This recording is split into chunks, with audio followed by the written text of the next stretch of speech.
Hello and welcome to this special series on Delhi University admissions 2019। जैसा कि आप सभी जानते ही हैं कि डीयू की पहली कट ऑफ लिस्ट 2019 के लिए रिलीज कर दी गई है।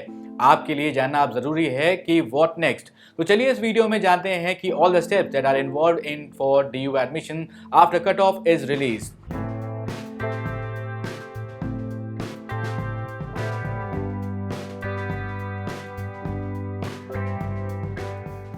The first and the most important step is document verification.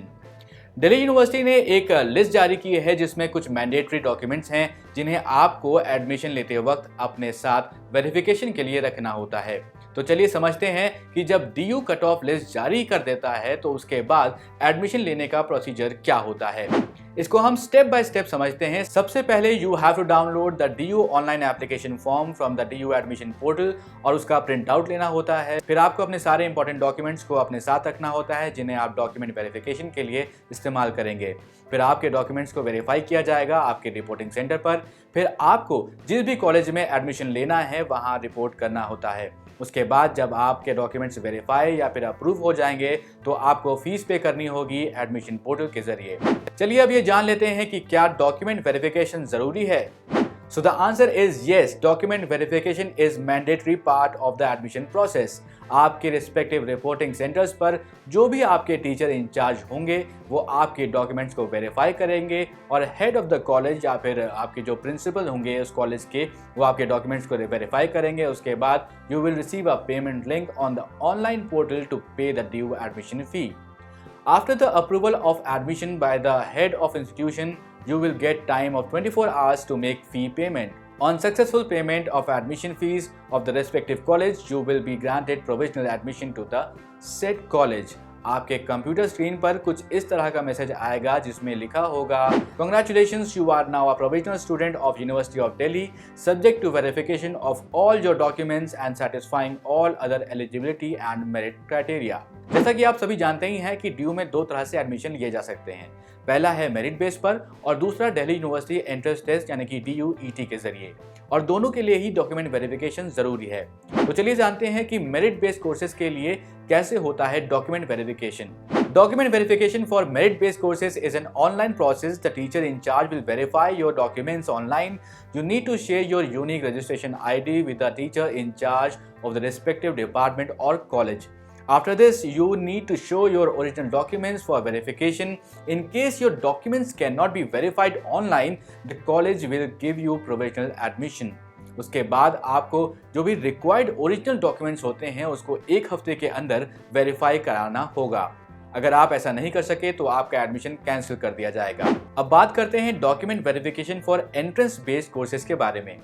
जो भी candidates Delhi University entrance test को क्लियर कर लेते हैं वो एडमिशन के लिए एलिजिबल हो जाते हैं। उस कोर्स में एडमिशन लेने के लिए डॉक्यूमेंट वेरिफिकेशन का प्रोसेस इन कैंडिडेट्स के लिए भी वैसे ही है जैसा कि मेरिट बेस्ड स्टूडेंट्स के लिए होता है।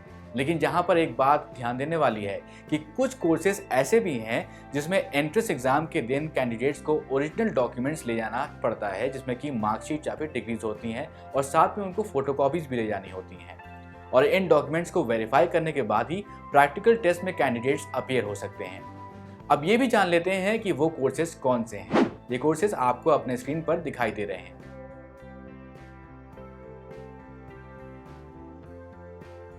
अब इम्पॉर्टेंट बात है कि आपको कौन से डॉक्यूमेंट्स ले जाने हैं। आइए एक नजर डाल लेते हैं।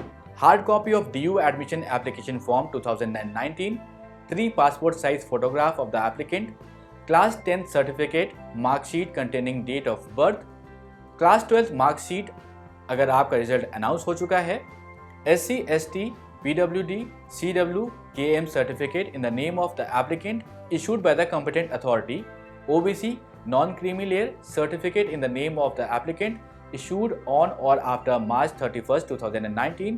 The OBC caste must be included in central list issued by the Government of India. EWS certificate issued by SDM certifying the applicant can claim reservation under this category dated March 31st, 2019 or later. Sports or ECA certificates if applying under these categories. चलिए अब जान लेते हैं कि what if the documents are fake or false. If any document is found to be false attested or proved submission of falsified records, then you will be debarred from the university and the colleges. And penal action will be taken against you. So आपके लिए ये important है कि आप application submission के वक्त कोई भी फॉल्स इन्फॉर्मेशन नहीं दें। तो ये थी कुछ इंपॉर्टेंट इन्फॉर्मेशन जो कि आपको DU में एडमिशन लेते वक्त ध्यान में रखनी है। अगर आपको ये वीडियो पसंद आया हो तो इसे लाइक करें, शेयर करें और कमेंट करना ना भूलें और यूं ही देखते रहें जागरणजोश.com।